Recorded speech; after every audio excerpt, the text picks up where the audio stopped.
নাম জপ করলেই মুক্তি। দেখুন কিভাবে যখন শ্রীরামচন্দ্র রাবণ বধ করলেন তখন সকল দেবতাগণ এলেন তার সেবা করবার জন্য। ব্রহ্মা ঠাকুর বললেন, বলুন প্রভু আপনার কি সেবা করব? তখন শ্রীরামচন্দ্র বললেন, আমার বানর সৈন্যগণের বড় আশা ছিল তারা আমাদের যুগল রূপ দর্শন করে, কিন্তু এই ভয়ঙ্কর যুদ্ধে যারা মারা গেল তাদের সে আশা পূর্ণ হলো না।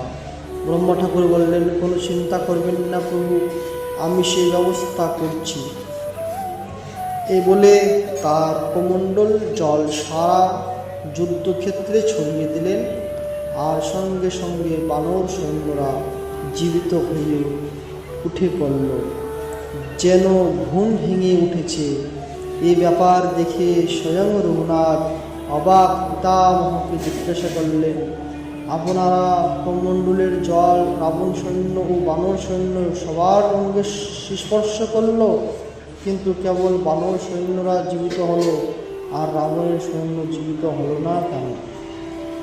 পিতামহ বললেন, রাবণের সৈন্যরা যুদ্ধক্ষেত্রে এসে রামকে ধরো, রামকে বধ কর, রামকে মারো, এইসব কথা বলতে বলতে যুদ্ধ করলেন। আর বানর সৈন্যরা হস্তে মারা গেল। মৃত্যুর সময় রাম নাম উচ্চারণের ফলে তাদের মুক্তি হয়ে গেছে, তাদের আর কোনো জন্ম হবে না। কিন্তু বানর সৈন্যরা যুদ্ধ করবার সময় রাবণকে ধর, রাবণকে বধ কর, রাবণকে মার, এইসব কথা বলতে বলতে তাদের মৃত্যু হয়েছিল।